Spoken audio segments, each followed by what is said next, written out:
Hello and welcome to High Vibe Astrology. This is Jennifer, back with a video on the USA's solar return, drawn up for July 4th, 2025 at 9:51 p.m. Eastern Time. Whether you're new or returning, thank you so much for joining me. I invite you to subscribe, hit the like button, share the video, and feel free to comment. These are all free and easy ways to support this channel.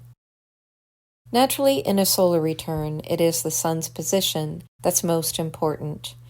In this chart, we have the sun in the 6th house, shining a light on issues related to healthcare, habits, or patterns that directly or indirectly affect our health. It's also a year for taking a look at any organization whose daily operations are not serving our well-being. It's time to clean house, in other words, when the sun is in the 6th, and to detox from anything that threatens our overall well-being. This theme is emphasized by the Virgo South Node because the sun is a guest in Virgo's natural domain. But there is also mutual reciprocity the other way around because Leo on the 7th house cusp makes the sun this chart's 7th house ruler. So we have a double whammy here, mutual receptivity, that is, between the Virgo South Node and the Sun. The Virgo South Node in the 7th describes a situation in which we as a people are having to take a long, hard look at the ways we've put our needs on the back burner to accommodate other people, 7th house energy. The South Node always represents habits we have to break or transform. On the other side, we have the Pisces North Node in the 1st house. This is literally the house where we have to make ourselves the priority. The 1st house is the me first house. And always, as we are considering the Virgo-Pisces axis, there is the lesson around toxicity and purification from toxicity. The physical body, represented by Virgo, is just as impacted by spiritual toxicity, Pisces, as the spirit can become ill from physical disease, so there really is no separation between the body and the soul. Mars conjunct the South Node is the astrological symbol for aggression, war, or violence that has contributed to the current state of illness or toxicity. We can look at this in a couple of ways. It either represents ways that we started a war in other nations or became infiltrated from within our own nation, and this has caused toxicity. In all likelihood, it includes both scenarios. Either way, this pattern must stop if we are to heal, and that is our task for this year. They say the devil is in the details, and a South Node Virgo in the 7th house describes a previous cycle in which we bent ourselves into pretzels trying to accommodate other people's specific needs to the point that we lost track of who we really are, and our own way of life became threatened in the process. I'm reminded of the song, "You can't please everyone, so you have to please yourself." And recently I also heard someone describe this trend of insanity as when anything goes, everything goes. In other words, when we try to give everyone what they want, we lose everything that we want. So this is the story with a 7th house Virgo South Node, and our task this year as a nation is to find ourselves again and to heal the soul of our nation, represented by the 1st house Pisces North Node. Mars rules Aries, and we find Aries intercepted in the 2nd house. This has to do with economics, the environment, and all material resources. The 2nd house is also the domain for our values across the board and our self-worth, self-sufficiency. This interception describes an unprecedented situation in which we had no role model to follow. We have to find our own way forward towards sustaining greater self-reliance, especially where the economy is concerned, and also a brand new value system. Aries in the 2nd house reminds us that we have to rely on ourselves rather than other nations for our material well-being.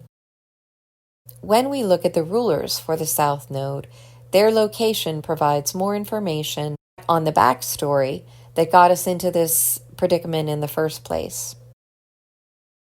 Mercury represents our mind and curiosity, and its conjunction to the descendant tells us that we have been a bit of a busybody where others are concerned, or maybe making them the center of our attention, or perhaps relying on others too much for our own validation, Mercury in Leo.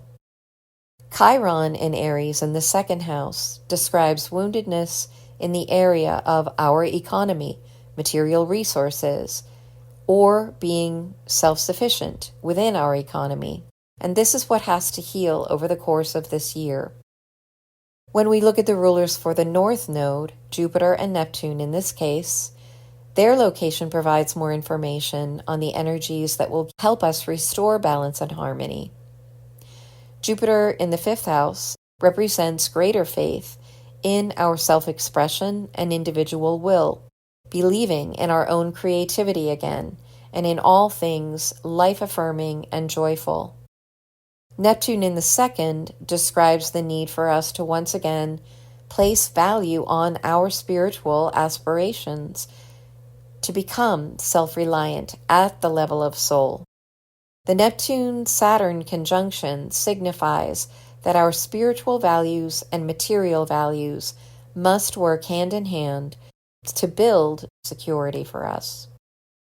We have a trine from the moon in Scorpio to the sun, telling us that the emotional mood of the people is aligned with this year-long theme of detoxing and cleaning house.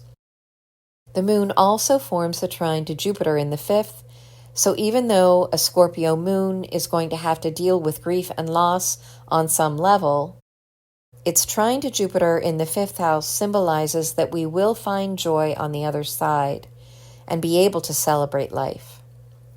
There is also mutual resonance between Jupiter and this ninth house moon, because the ninth house is Jupiter's domain. It governs our beliefs, faith, and worldview. The trine between the Scorpio moon and Jupiter means that certain beliefs and a long-held worldview will undergo a major transformation this year with that moon in Scorpio. Besides Neptune's conjunction to Saturn, Neptune is also still involved in a sextile right in the middle of Pluto and Sedna's long-standing trine.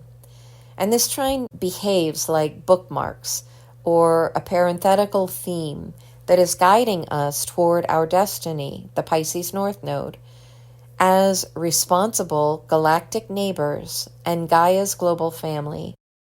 Pluto in Aquarius in the 12th represents the cultural revolution underway, that it is having intense reverberations within our collective psyche. In Capricorn, Pluto's alchemical fire seemed excruciatingly slow. In Aquarius, its transformational energy feels like it's gaining some speed. If it feels like we're losing our minds, it's because with Pluto in the 12th, our subliminal collective mind is being dismantled and deprogrammed. Pluto there is changing the landscape of our psyche. This process will continue throughout the entire year. Uranus is the dispositor for Pluto in Aquarius, and it conjuncts the IC, Venus, and Sedna. While Sedna's rebirth takes longer than Pluto's, even it feels as though it's gaining some speed. But even if things feel quiet for a while, we may experience sudden bursts of revelations on a galactic scale that will change our minds forever. The conjunction of these planets to Venus helps smooth things out a bit, and it's because Venus rules this chart's fourth house with Taurus on the IC. So Venus is assisting us this year in finding harmony, beauty, and peace in whatever revelations come our way. This will also impact our domestic and family affairs, as well as our history and ancestral foundation. While Uranus and Sedna are advancing and revolutionizing how we connect with our past and our future, Venus is assisting us in bringing both of these into harmony in the here and now. So that is what I have for you. I hope to soon be back with a video on the USA's Jupiter return, so be looking for that soon as well. In the meantime, please enjoy the frequencies that follow, and I look forward to being with you next time. Bye for now.